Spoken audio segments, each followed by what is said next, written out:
Hello everyone. Thanks for tuning in to our first audio episode of Letters from Luna.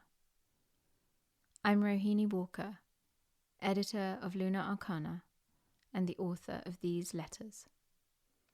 Welcome to this edition, the Mythic Desert, and an initial excursion into Anima Mundi. Alan Watts wrote, "If you speak on the mythological level, you may speak of what the divine is like, because myth is not a falsehood, as one uses the word in a sophisticated way.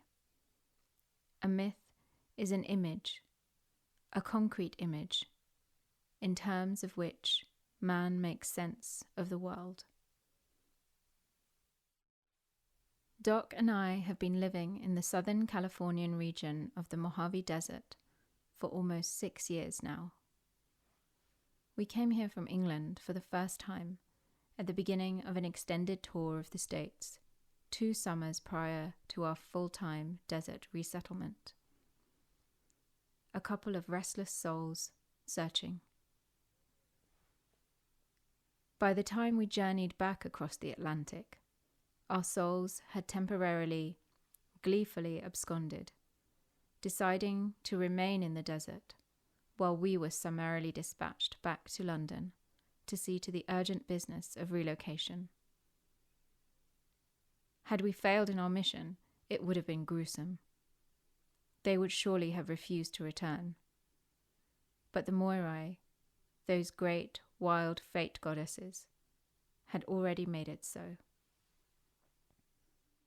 At sunrise, one early October morning, we arrived at the gates of our new home in the desert wilds.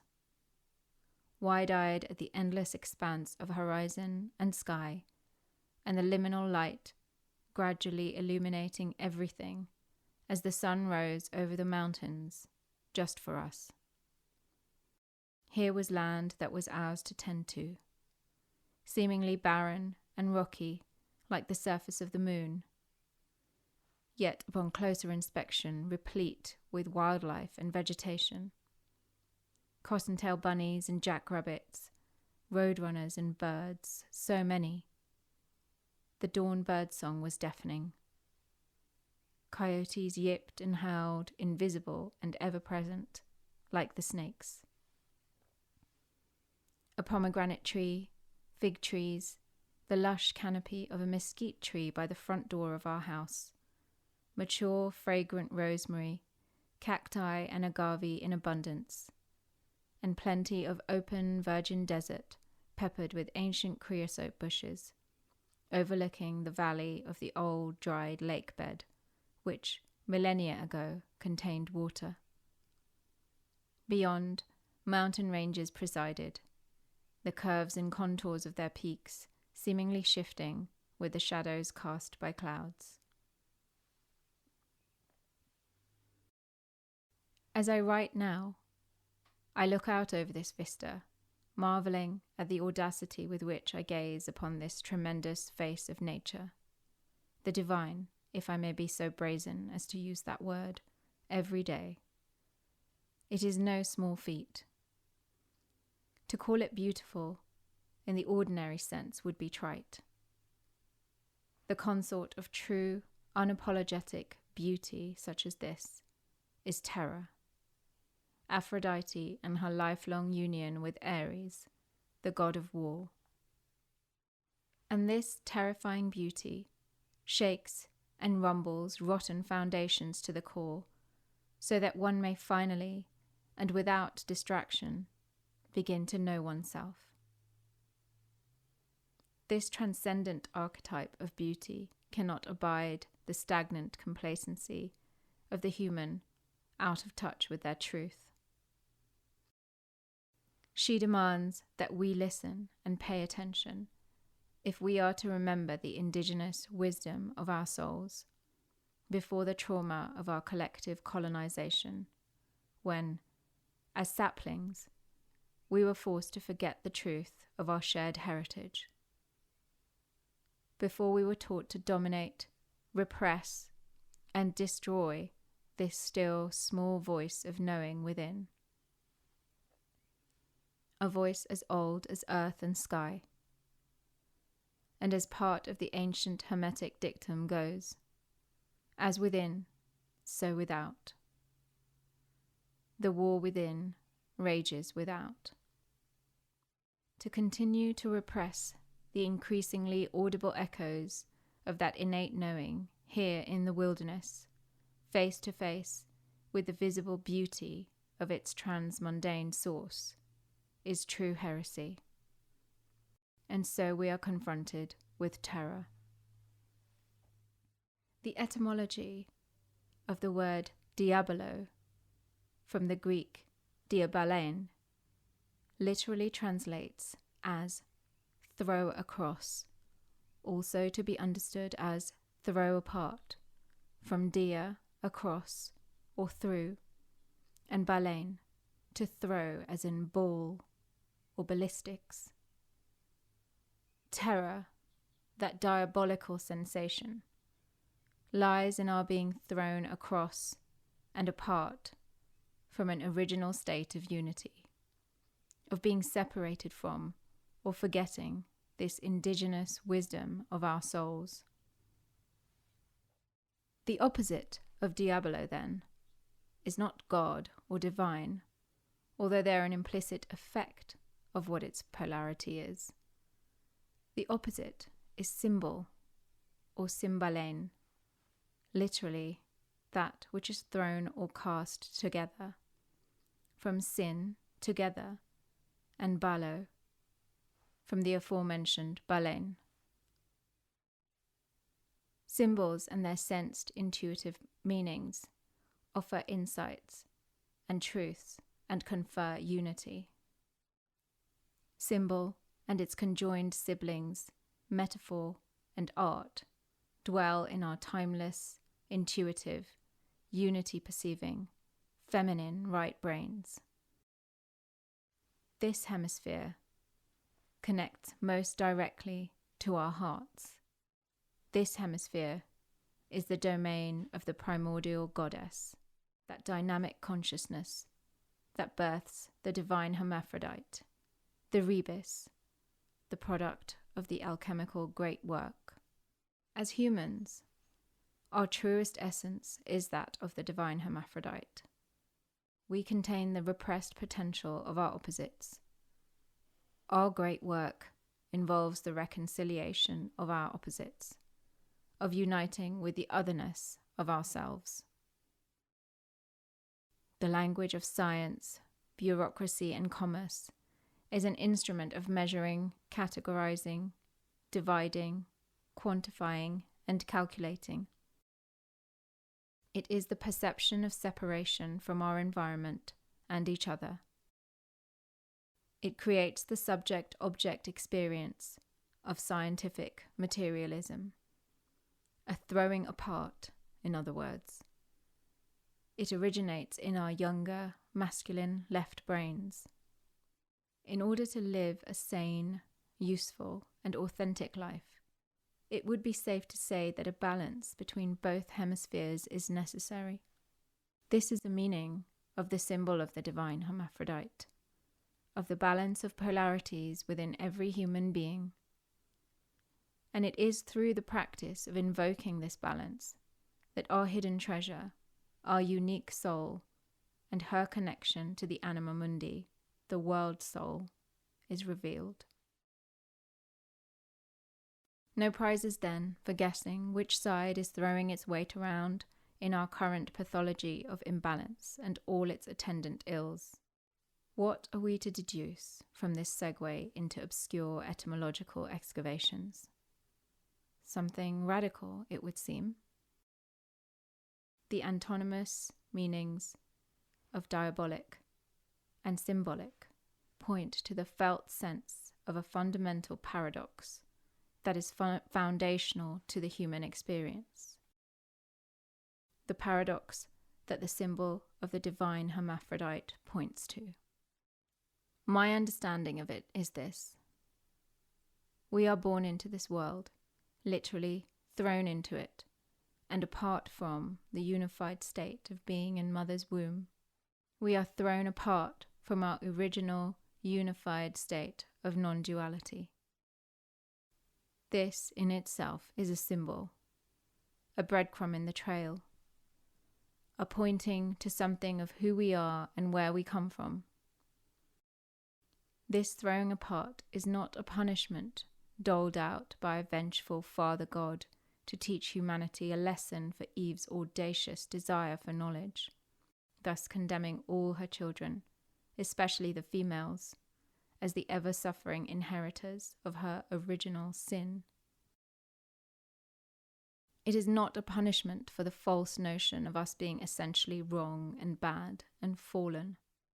It is not a punishment at all. Instead, it is the ecstatic primordial dance of the all-encompassing consciousness of non-duality, of Anima Mundi, sparked by the desire to know itself, which it does through duality. Eve's wise curiosity was a blessing, not a curse. The word Leela, from Hindu cosmology, speaks to this. The play or dance of unified consciousness, through the duality of feminine and masculine, and all other dualities. Propelled by a desire to know itself, it gives birth to duality, to the entire cosmos, and its eternal cycles of birth, death, and rebirth. It plays hide and seek with itself. Symbols are the breadcrumbs it leaves for itself, so it is not forever lost in the play dance of forgetting, so it is not forever thrown apart and can find its way home. Symbols are the pre-verbal, right-brained apprehension of meaning into something transcendent, into a remembering of ourselves. Symbols are non-linear, simultaneous, and sublimating. Indeed, that deeply false notion of being wrong and bad, sinful Eve and her damned human offspring, of being thrown apart and forgetting what we are, is also part of that play. The mythic journey of the departure from home, the quest of exhuming the hidden treasure of remembering, and the triumphant return back to the world with it. This treasure is always the same, but the unique way that we share or express that into the world is our soul's gift.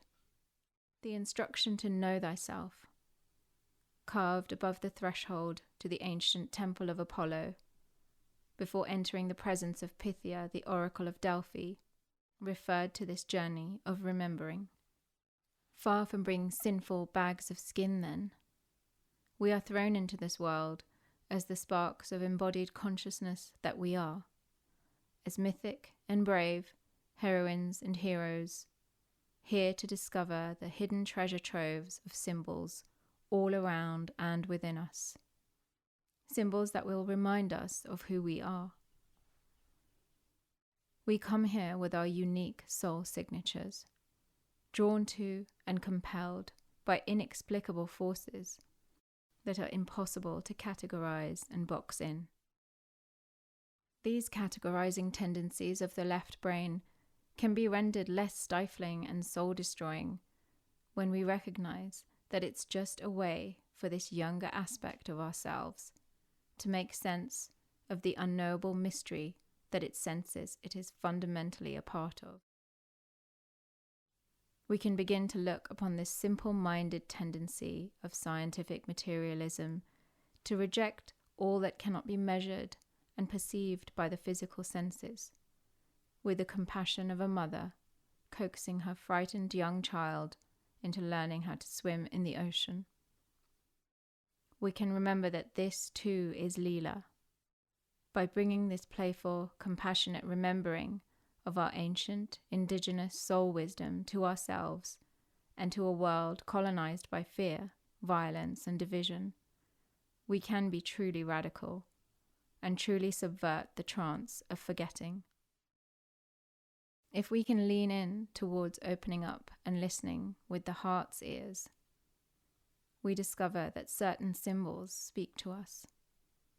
We find them in art, myth, and stories, poetry, music, dance, lovemaking, in silence, in eating a delicious, nourishing meal, and always, always in nature.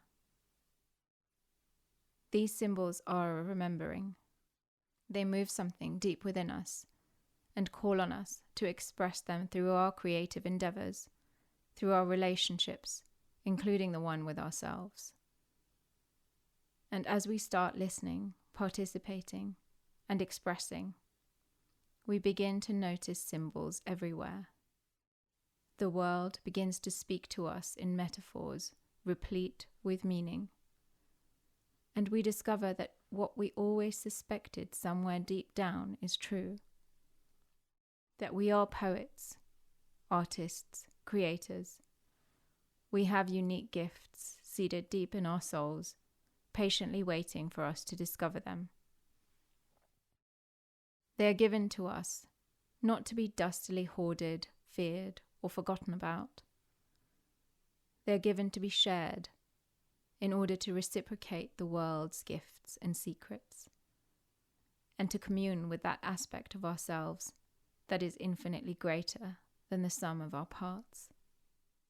Through making a commitment to the practice of compassionately, curiously, and gently exploring within, and listening for the echoes of things we knew long ago, we begin to perceive the whole of existence as symbols and metaphors pointing to that source of all that is.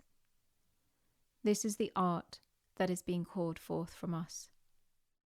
And no one can tell us how this practice ought to look, whether it should be painting or music, poetry, dance, spirituality, or whatever it is that puts us in touch with that unknowable mystery within, that place where we discover our hidden cache of symbols. Our guide is the sense of authentic, playful curiosity that is aroused within. If what and who we are looking at for guidance is feeding a desire to fix ourselves somehow, leaving us feeling lopsided in our quest for balance, listen for that indigenous wisdom within. Chances are it's been there all along, quietly telling us that this is not for us. It doesn't shout or behave like a bull in a china shop. It sends signals and symbols through our bodies, through nature, through our dreams and intuitions, through synchronicities. It is up to us to practice learning how to open up, listen, and feel. There is no perfection here, only play. This desert has been patiently teaching me how to feel. For the most part, I have not been much of an enthusiastic student.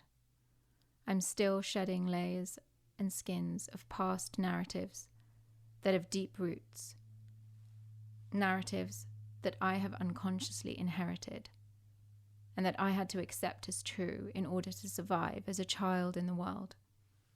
And those narratives of trauma, of repressing, denying, and destroying stuck like a scratched old record on the turntable. These old ancestral layers of skin do not shed easily. Sometimes I have to pick and peel them off, and curiously peer at the raw new skin underneath. Sometimes doing this hurts. Emergence into ourselves can hurt, but it is what Doc and I came here to this desert for, unbeknownst to us, of course. To really lean into and feel what's happening in our depths, what's been sleeping, sometimes lurking there in our uncharted territories, is uncomfortable and terrifying, and also beautiful. It is what's being asked of us at this time. How else can we remember our authenticity, our own indigenous wisdom, and birth that out into the world? After initiating a physical, mental, and emotional breakdown, the desert is rebuilding me and showing me the vastness within, not only myself, but all life. Except this time, instead of the habitual intellectual grasping or pushing away of the easily distracted, never satisfied, controlling demands and addictions of the simple-minded ego, there is a gentle, tentative opening up to the feeling world all around and within. Friendly curiosity is the collaborator that's needed for meaning to emerge from the feeling realm of the symbolic. And it's from this place that a beautiful, poetic subversion of this paradigm of war and strife can take place. It's dying anyway, this status quo. Through connecting with the indigenous knowing of our souls, which has always been inextricably connected to that of this planet's, we can at once be the death doulas for this fading cycle, and the birth doulas for what is waiting to emerge. Since my descent into the underworld, or breakdown in the sterile, disconnecting parlance of science, the desert has been teaching me about fractals, specifically how to experience the world and myself as fractals. Before this underworld adventure, it would not have been possible. I would have been trying to apprehend fractals through a linear intellectual understanding, which, by the very nature of fractals, is futile. Fortunately, those ways of seeing are being stripped away. Fractals cannot be experienced except through a gestalt, a spontaneous, non-linear knowing of the whole thing at once. The buzzing and swarming of bees around the rosemary bushes in our yard is a fractal. The teeming communes of ants in the summer are fractals. The pomegranates hanging from the tree are fractals. The migratory flights of turkey vultures. The ancient creosote bushes releasing their sublime, earthy, aromatic oils into the air when it rains, filling nostrils and homes with their prehistoric scent, is a fractal. The appearance of a venomous green Mojave rattlesnake right by the rosemary bushes. Me noticing her as I'm dragging the hose in that direction to water the bushes is a fractal. All of these are complex systems that coalesce around a specific meaning, which is a signpost in the direction of something bigger, all-encompassing. Scientific observation can reveal those meanings up to a point. Learning to decipher those meanings through the intuitive language of symbols, of myth and metaphor, allows for the emergence of something more vast, a truer meaning, towards which all these fractals point. Myth, replete with symbols, is a fractal. Our personal myths, which inform our own individual physical, mental, and emotional complex systems, feed into society's collective mythology, which then connects to something bigger. My breakdown in the desert revealed that my own personal mythology, and what created and informed it, had built a network of beliefs entrenched in shame and self-annihilation. Ultimately, this was destroying the coherence of the complex system that I am, which in turn was cutting off my connection to the Anima Mundi, the animating world soul, mythologized in indigenous shamanic folklore as the world tree, the something bigger, from which emerges all nature, myth, symbol, and art, and all that is. And this connection to the Anima Mundi is reciprocal and dynamic. If our personal and collective myths disconnect us from her, if they remain static and unchanging, when all around us the symbols are urgently speaking to us, asking us to remember our indigenous soul wisdom, then we will perish, and so will she. It is up to us to undertake our own underworld journeys, to shine a light on our false, disconnecting myths, and transmute them into new ones, into a network of healthy connective tissue, symbols that unite us to the source of all meaning. Doc and I were called here to the desert. Before the turgid tug of doubt and fear could take hold, our swift souls answered that call unquestioningly. It is only now, through experiencing the transcendence of beauty and terror, that we are beginning to understand why our souls brought us to this desert. Here, Doc and I have also intimately come to know the beautiful and terrible in ourselves, slowly practicing the alchemy of learning to remain present for both. If successful, the result is temperance, or art, as Aleister Crowley called it, the realm of Tifereth, or beauty, on the Kabbalistic tree of life, the solar heart of consciousness, reflected without obstruction by the cycles of the lunar unconscious, the two finally resolved and at play.